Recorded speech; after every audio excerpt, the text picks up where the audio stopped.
to or welcome back to my channel. My name is Brooklyn. So as you guys saw from the beginning of this video, I went to the beach today and I tanned, I went swimming. I started the first book for this video, which was Wildfire by Hannah Grace. Before I get into other books I'll be reading this video, I want to say thank you so much to Anna Luisa for sponsoring this video. I got some new jewelry pieces from them to add to my current collection, and I'm so excited to tell you guys all about Anna Luisa. If you don't know what Anna Luisa is, it is one of my favorite jewelry companies ever. I've talked about them in previous videos before, and I'm always wearing their earrings. They're so good. They make high quality pieces at very affordable prices, which is why I love their jewelry so much. They're hypoallergenic and they come with a 2-year warranty. Their jewelry is also tarnish free, which is one of the main reasons why I love shopping at Anna Luisa. So as you guys know, I live in Hawaii and I'm also a D1 athlete, so I go to the beach all the time. I'm also sweating and I'm showering constantly. I never have to worry about taking out my earrings or worried that they're going to tarnish because of the amount of water that they come in contact with. It is such a time saver in my busy day and schedule, not having to take out my earrings and then put them back in after showering or working out or going to the beach. I've had their pieces for some time now, so I can attest to their high quality. There's no tarnishing. I've worn these pieces so much and they're still shiny and perfect. They're also carbon neutral and they send their jewelry in these nice little pouches.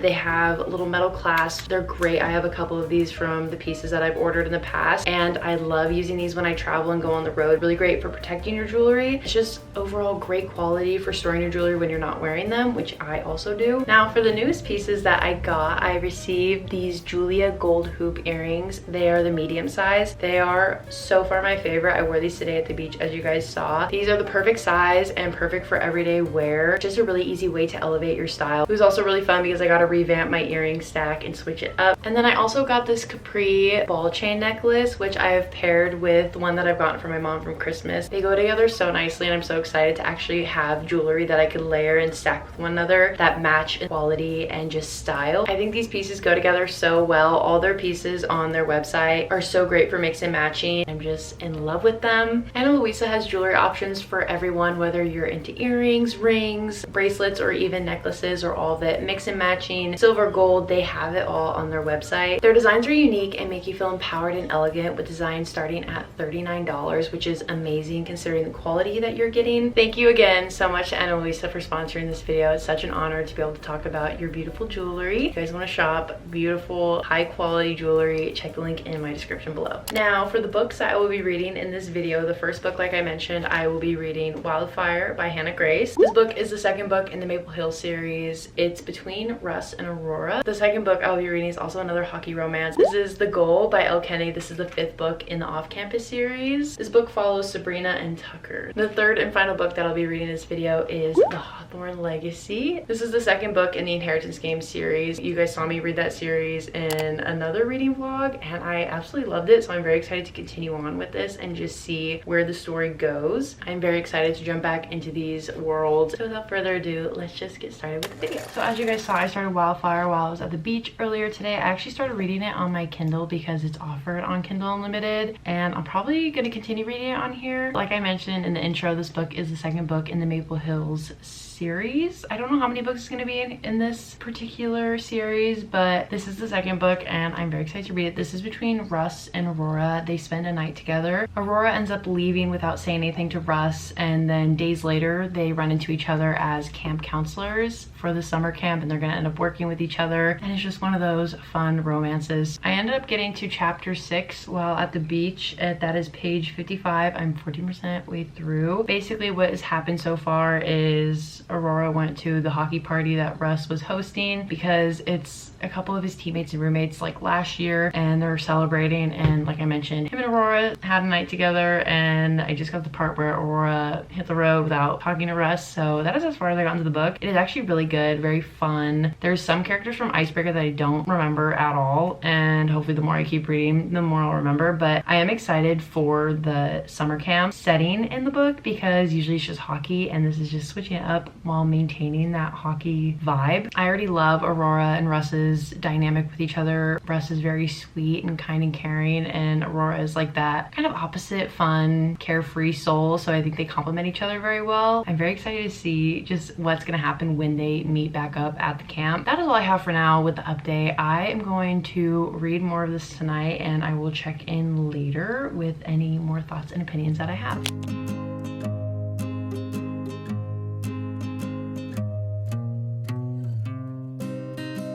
guys, I wanted to check in. I read last night and I also have been reading periodically throughout the day today. I have practice in like an hour or so, so I'm about to head over, but I just want to check in because I was reading while I was waiting to leave. I got to page 116. I'm 29% through the book. So far, we've gotten to the point where they've made it to the camp. That's basically all that's happened. They've kind of reconnected and discussed what happened the night that they spent together. We're also learning a little bit more about their life and their backstories and how it affects them as a person. And what I've come to find is that Russ and Aurora share very similar, I guess, like parental issues maybe, or family issues. So I'm excited to see how that dynamic and relationship pans out. But other than that, they've just been acclimating to the camp and getting ready for the kids to come. The kids haven't come to the camp yet. We've met some new characters, other college students who are also counselors at the camp. Some are like basketball players and stuff. It's really fun, really entertaining. Nothing too serious is happening right now. Aurora does seem like more of an emotional character, and Russ is a little more steady, and he's just really caring and just a really sweet guy overall. So I'm really enjoying it. I'm hoping it gets like a little more interesting. I hope it doesn't go so fast because, like I said, we're already kind of talking about the night that they spent together and figuring out what went wrong. Now what, are they just gonna become friends and that's just it? I remember when I read Icebreaker, I didn't really like it that much. I liked the beginning half of the book, but then the last like 100 pages were so unnecessary in my opinion. So I'm hoping this one doesn't have like just random fluff in it. Overall, it's interesting. Like I said, just the beginning of the story, so not too much has happened. My goal is to try and get maybe halfway today or a little more. I'll keep you guys updated.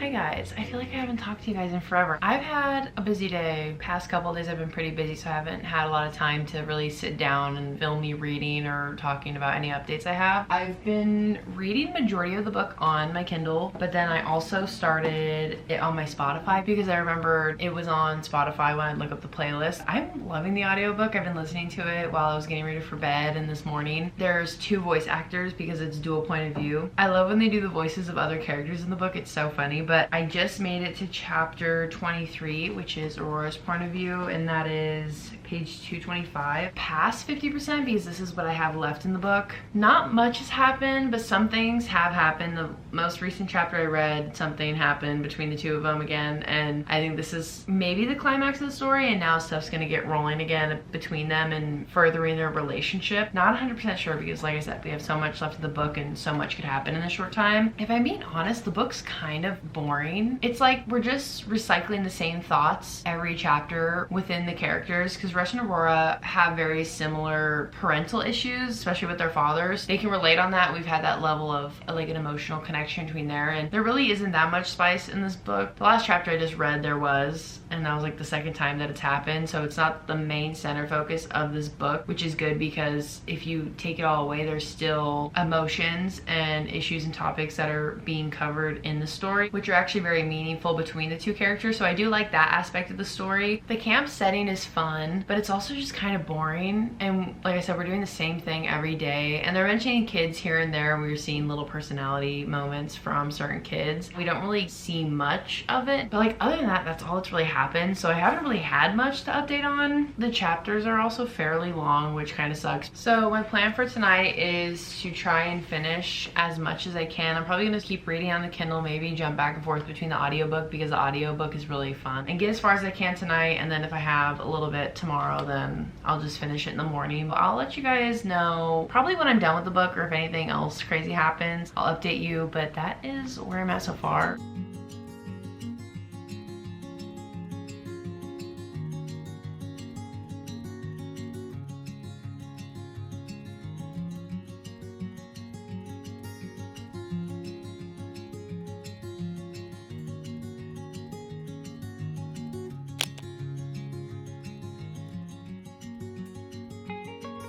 Hi guys, so I just finished Wildfire by Hannah Grace. I don't know how to feel about this one. I read this book periodically, more on my Kindle than the actual physical book. I listened to the audiobook a lot on Spotify because I had reading hours on there, so I figured I'd just listen to it, and the narrators were really fun to listen to. I actually fell asleep listening to it last night. I woke up at like 1:35 this morning with it going to my ear, and I'm like, what is going on? So I had to finish it this morning. I read it periodically through the day. I had some things I had to do, so while I was doing those things, I was reading it on my phone. I ended up giving this 3.25 2.25 stars. It's not a bad book. It felt like it was lacking plot and there wasn't much going into it. It was a very unproblematic story, and I liked the summer camp setting, and the characters were really fun to kind of see them live out their days doing what they were doing. But beyond that, there was really nothing else going on, and there wasn't some big end plot point that we were trying to get to. I feel like all the issues were resolved very fast, and like the last 100 pages, in my opinion, were unnecessary. And that's exactly how I felt about Icebreaker. I felt like the ending was just so dragged on. Compared to Icebreaker 2, there wasn't as much spice in this book, which if you took away the spice in this book anyways, there was a story and issues going on, so it wasn't just all spice, which is good. I really loved Russ. This man is a words of affirmation king. He's so sweet, so kind and caring. I really liked Aurora. She did bug me at times because she just talked a lot and she was kind of cringy at sometimes, but I do really like her as a character. I thought her and Russ could connect really well on an emotional level, especially with their past traumas and, like I said, their family issues that they have. They can relate with that with one another. The side characters too throughout the camp, the people we meet, are really funny. The banter between everyone, between Russ and Aurora, is very snappy, very witty, and it's just entertaining. It wasn't like, it was more of like a character study almost. Like we were just following these characters and there wasn't some big endpoint that we were getting to. And I get, like I said, it's kind of a hockey romance, but it's not really because we're at the summer camp and he just plays hockey. He's like a goalie on the team, so it's not heavy on the sport side of it at all. Yeah, it just felt flat, and I enjoyed it, but if I didn't have the audiobook, I think I would have read it much slower, because the audiobook was actually very entertaining because how the narrators did the voices and stuff. I also thought it was really funny in like chapter 30, Aurora mentions reading a book and she's like about a princess and her bodyguard. Twisted game. So I thought that was really funny because I just read that. Overall, I really enjoyed this book. Not my favorite. I mean, Icebreaker wasn't my favorite either, but I'm still gonna rate Daydream, the third book in this series, just because I like her writing. It just, there wasn't much to the story, but it was still enjoyable. So I don't know how to feel about it. 3.25 I felt like was a good enough rating for it. This isn't one that I'm like gushing over or absolutely freaking out about. Yes, there were some parts that I really loved and thought was really cute, but like beyond that, it's just a pretty mid book. If you are interested in this series and following along in the Maple Hills series, I would recommend it. It just wasn't one of my favorites. Definitely recommend the audio version, and yeah, so those are my final thoughts.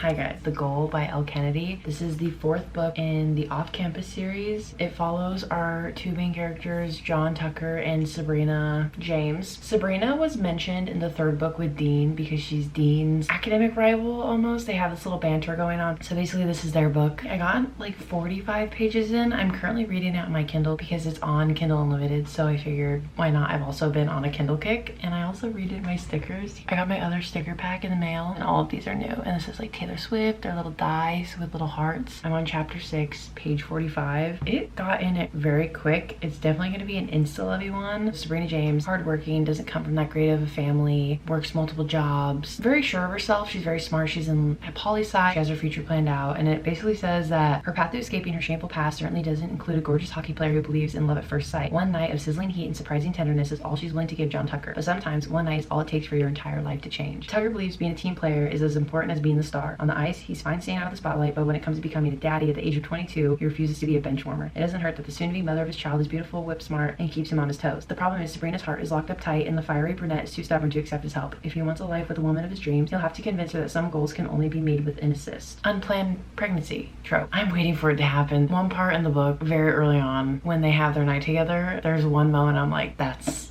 where it's gonna happen. But anyways, 45 pages in, I love Tucker. I didn't really, not like I didn't care for him while reading the other books in the series, but Tucker's very sweet. He's giving like mama's boy, well-raised gentleman. I already love them. They're fun. I'm sure the story's gonna be great. So I'm probably gonna read later tonight. I'll catch you guys up if anything interesting happens. That's my update, and I'll check in if anything pops up.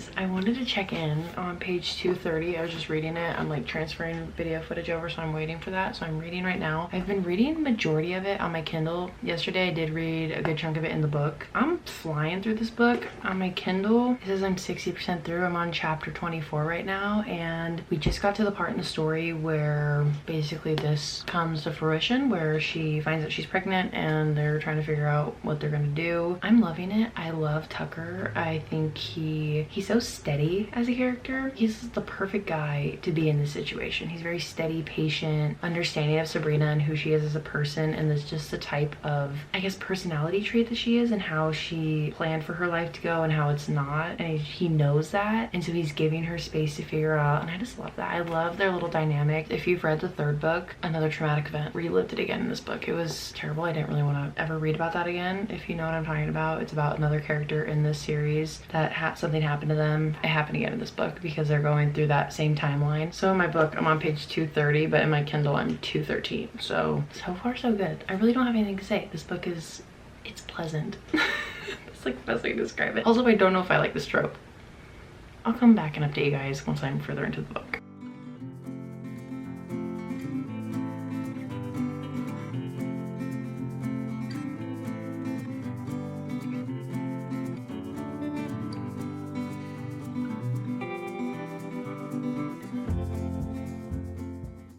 The book and the Kindle don't match up on book pages, but I'm on page 296. I am 87% through, so probably gonna finish it in the next hour or so. I have my notes, let me find them. Because I was reading it last night and it was just irritating me. And I think one reason is that I can't find a playlist that's good for it. And we know how much I love my playlist of my book. These are my notes that I said. I said Sabrina's pissing me off. The relationship and dynamic between Sabrina and Tucker right now, so annoying. Like, this man will be around for the baby and for Sabrina. And Sabrina doesn't really connect that in her brain. So the whole time Sabrina's like, he just wants to be around me for the baby. He doesn't care about me. Like, this man fully cares about you. Why are we doing this right now? So that's kind of where it's getting annoying. We're getting like the hustle bustle of her life. It's very busy right now. It's very hectic, and Tucker wants to do more, but she's not letting him.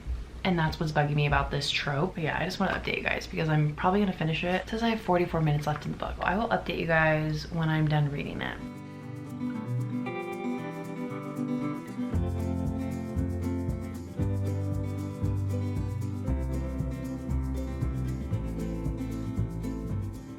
I quite literally cannot with this book right now. On my Kindle, I'm on page 325. There's 340 pages. So I still have 15 pages to go. I'm 96% way through. Tell me why I feel like there's gonna be a whole issue. I genuinely like cannot with this book right now. I really can't do this right now. Like, I don't know who to hate. So far, Tucker's the only one that I love. So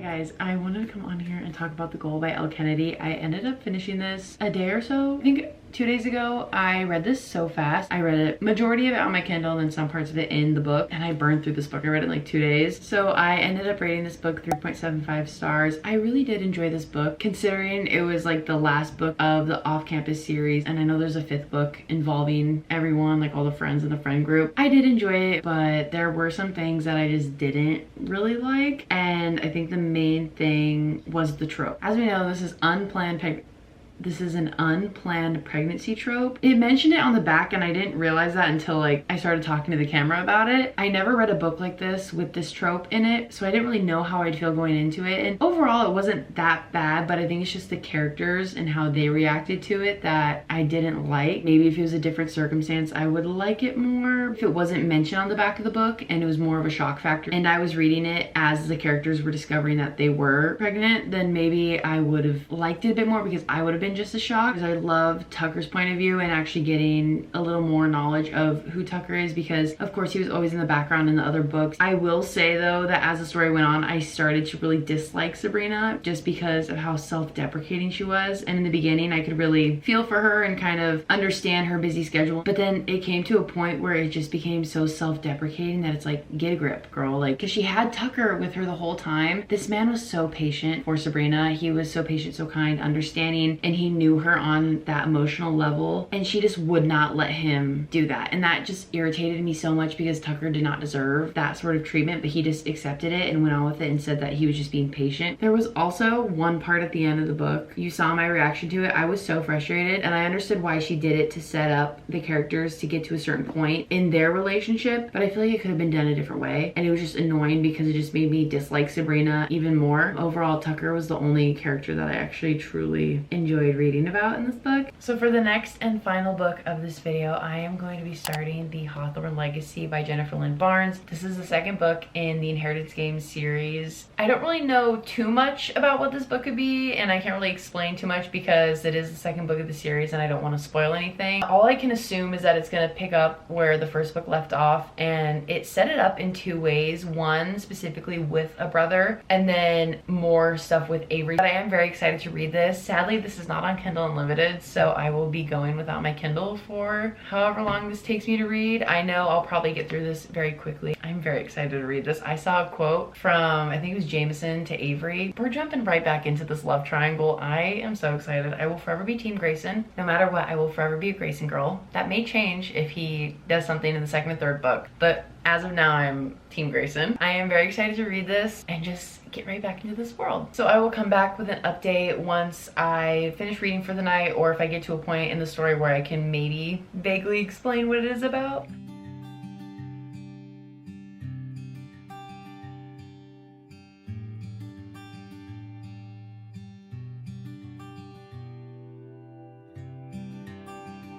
I wanted to talk about the playlist. Hopefully I'll find a different playlist for this book, but when I tell you I keep going back to this Inheritance Game playlist, I'll put it on the screen, made by Maddie. This playlist is so good. I'll listen to this while I'm doing homework, while I'm just on my computer. It has so many songs and they're just so good and they're so fitting. I don't know if I'm gonna be tabbing as much in this book. I may or may not. I'm gonna do dark blue for plot points. I have like these ones. I'll do this one or this one, and then I'll do red because there's a hint of red right here, maybe as like romance. That is what I'll be doing for the tabs, and then I have my Pilot G2 pen.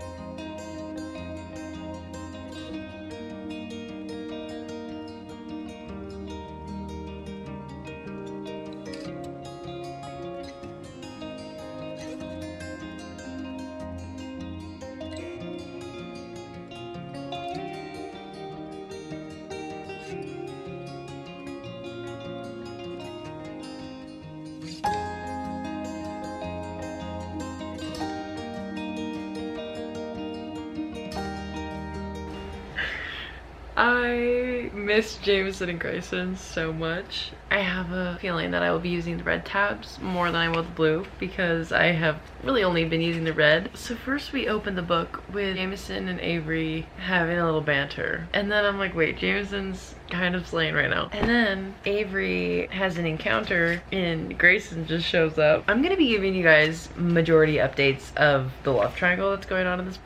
Okay, are you okay? Alyssa pressed. She wasn't exactly the touchy-feely type. More likely she was trying to assess whether I would be a liability tonight. I'm fine, I said. Why wouldn't she be? That voice, low and smooth, came from an elevator behind me. For the first time in 7 days, I turned to look directly at Grayson Hawthorne. He had pale hair and ice gray eyes and cheekbones sharp enough to count as weapons. 2 weeks ago, I would have said that he was the most self-assured, self-righteous, arrogant jerk I've ever met. I wasn't sure what to say about Grayson Hawthorne now. Why? He repeated crisply. Stepping out of the elevator. Would Avery be anything other than fine?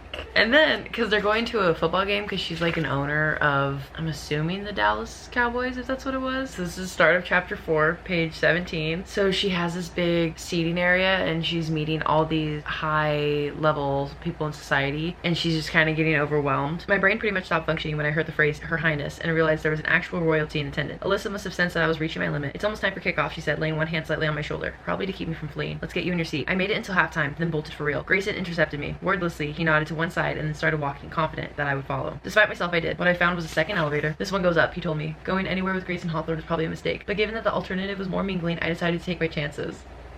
Like, this man, he's giving us everything and then nothing all at once. There were 5 seats and she says, Grayson made no move to sit, like he didn't trust himself to sit close to me. So they're chatting and she's talking to him about the new riddle and mystery that's trying to be solved. And then it's like that one TikTok sound. I think it's like Abby Lee Miller. It's the TikTok where it's like, and now I want to sit back and relax and enjoy my evening, when all of a sudden I hear this aggravating, degrading voice, and that's Jameson in this scenario. I don't know who to like right now. Obviously it's Grayson, because I think it's the chase that I'm really interested in. This man, I know he wants Avery. I know he does. I don't care if that's not even the whole point of this book. We get nothing out of this at all about Avery and Grayson. Fine by me. I'm 20 pages in and I tabbed it more about this love triangle than I have about the mystery itself. That's my update. Sorry, I've been yapping this entire time, but I love Grayson. So, but then Jameson just says stuff with words that's so like, thinking.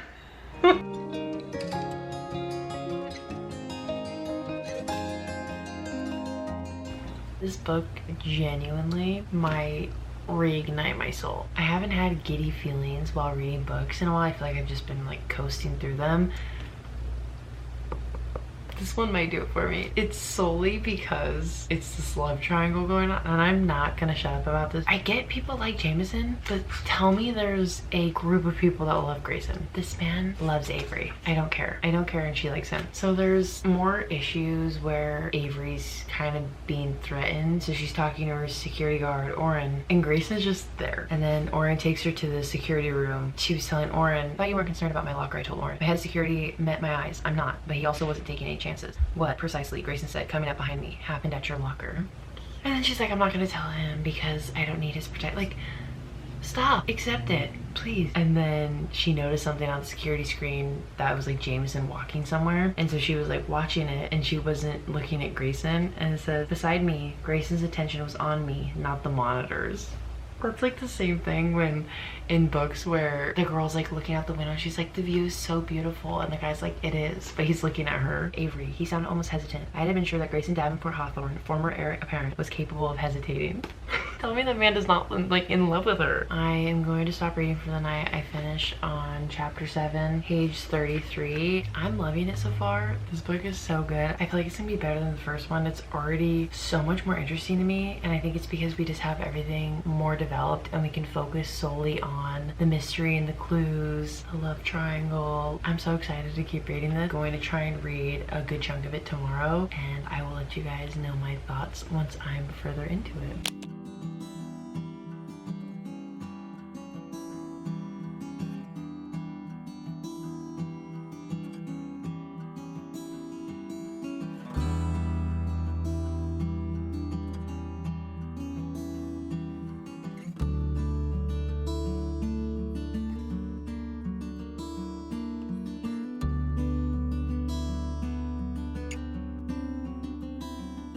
Chokehold Grayson has over me is actually insane.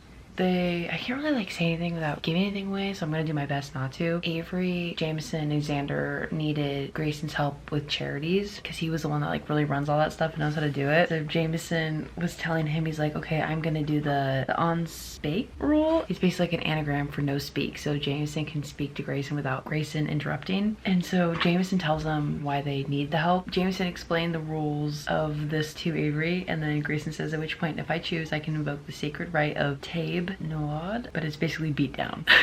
Jameson explains to Grayson about it. After he's done explaining, it says Grayson arched an eyebrow. And then this is Jameson saying this. You can't talk until I cease on spec. Jameson told me. Let's just cherish the sound of silence for another moment. A vein in Grayson's forehead pulsed. Come on, I told Jameson. He blew out a long breath. Cease on spec. Grayson began cuffing the sleeves of his dress shirt. I wrote hot because it is. And then Avery says, you two aren't actually going to fight, are you? I asked wearily. I turned to Xander. They're not actually going to fight, are they? Who can say? Xander replied merrily. But perhaps you and I should wait outside in case this gets ugly. Avery goes, I'm not going anywhere. I insisted. Jameson, this is ridiculous. And then he says, not my call, Eris. And then Avery goes, Grayson.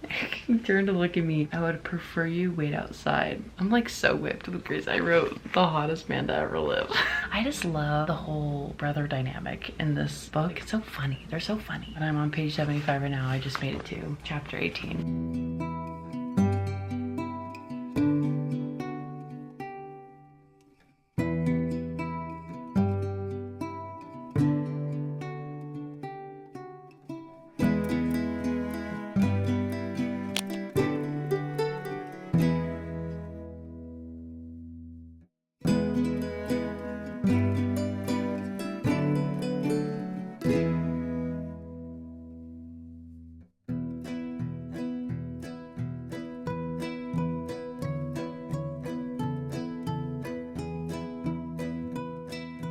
Hi guys, that happens occasionally. I wanted to give you guys an update on the Hawthorne legacy. I am currently on chapter 34, page 136. My camera's about to die, hang on. Okay, I'm back. So obviously I can't give you guys full in-depth detail about what is going on in this book because it is a continuation of the first one, and you're just gonna have to read the first one to understand what's happening in the second book. All I can say is that yes, it is a continuation of the first book. We're learning more about characters in Avery's life from the past, and then we're also learning a lot more about the Hawthorne family and the brothers. And that's one thing I do really like, is because we're getting more in depth of Grayson specifically, which we all know I love Grayson, but we are getting more character information and their backgrounds and just diving more into their past, seeing how they react to certain situations. That's really exciting because for majority of the story we've been following Avery, especially in the first book, and we've gotten obviously hints, some clues of the past and history of the brothers and their lives, but they were always just there. And now we're kind of getting deeper into that and learning more about even Tobias Hawthorne and his future,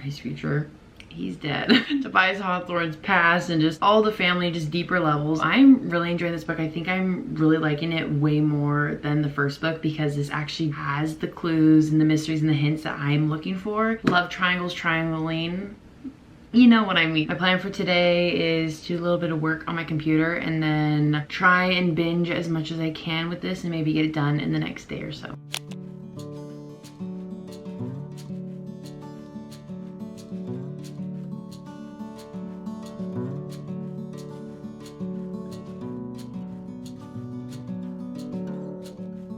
I have some updates. I made it to page 203, chapter 52. On Goodreads it says I'm 53% through the book, so I have this much left. I'm probably honestly gonna try and read this tonight, hopefully. I've been reading for the last like hour and a half. So far so good. I am really enjoying this book so much more, like I said, than the first one. It's so fun. I think there's more involvement with everyone in the story. Like all the characters are in one space at a time and meeting new people, and just storylines are opening up more. We're moving from different location, so it's not as stagnant as the first book. The love triangle, it's in full force right now, and I'm honestly smitten by both guys. I love Grayson so much. He is forever going to be like the guy for me in this, but Jameson is also just like, he's so flirty. But anyways, I wanted to share a quote from Grayson. Literally the update, all my updates are going to be about Grayson. This is page 139. This is when I just started reading. Very out of context, but just listen. Before I could say anything else, my phone rang. It was Jameson. I looked back up from the screen to Libby. I have to take this, I told her. But Libby shook her head. You do what you have to do, Ave, and I'll try not to cause any more scenes. Chapter 35. Hello? For a moment there was silence on the phone. Avery? I recognized that low, rich voice in a heartbeat, not Jameson. Grayson? You never called me before. Did something happen? Are you? Jameson dared me to call.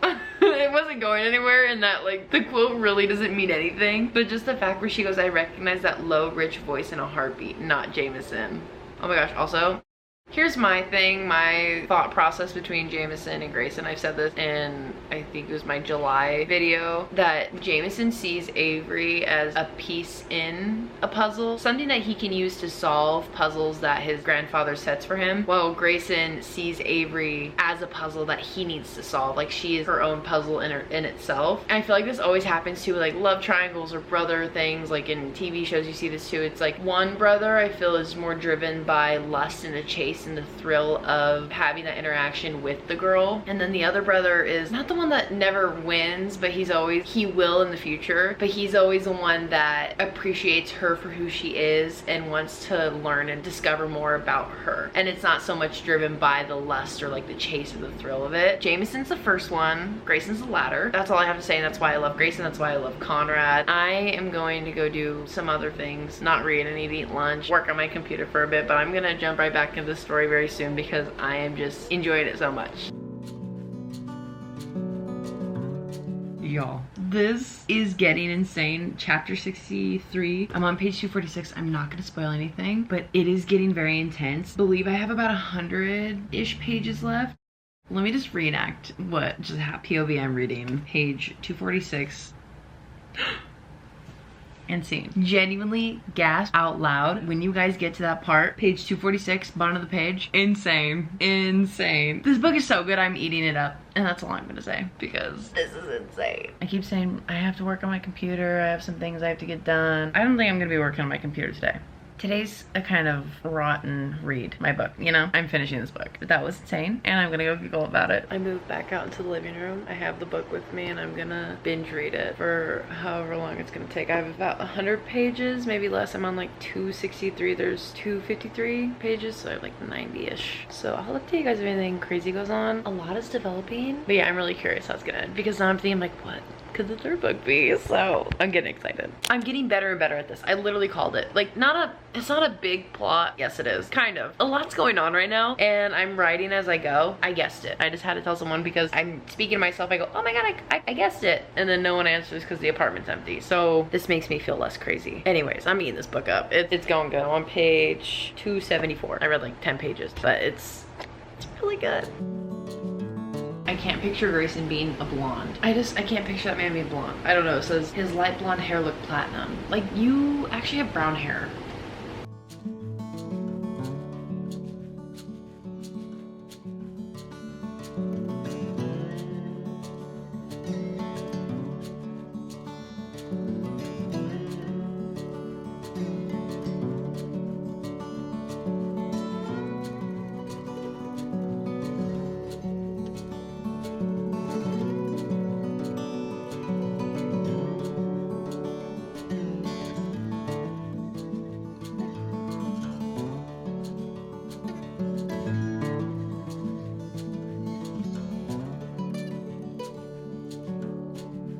As I was editing this video, I realized I never made a wrap up for the Hawthorne Legacy, so here I am now. So I ended up giving this book 4.5 stars. I love this so much more than the first book. I love the first book, but this one was just much more fast paced. There was, I thought, a more interesting storyline and plot line because we got to know the characters a little more. I feel like a lot more happened and there was a lot more change of sceneries in this book, and it wasn't as stagnant. Her books are very fast. She has very short chapters, so it makes you feel like you're reading a lot more than you might actually be, and the story is very capturing, so you can get very lost in it, which is one of my favorite parts about her books and why I really enjoyed this book so much. I already talked a lot about this book in the video, so I'm not gonna go on too much about it, but I really enjoyed this book and I would definitely recommend it. Okay, you guys, so that is going to conclude this video. I hope you guys enjoyed watching me read these 3 books. Just another mini wrap up. I gave Wildfire by Hannah Grace 3.25 stars, The Goal by Elle Kennedy 3.5 stars, and The Hawthorne Legacy by Jennifer Lynn Barnes 4.5 stars. I really enjoyed the books in this video. Overall, these were really fun to read and just more books to knock off my TBR list. Let me know in the comments if you've read any of these books, and if you have, what your thoughts and opinions were,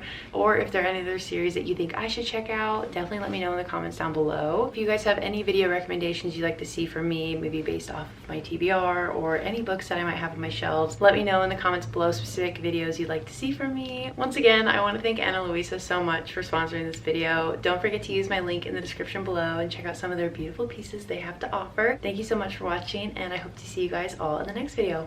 Bye!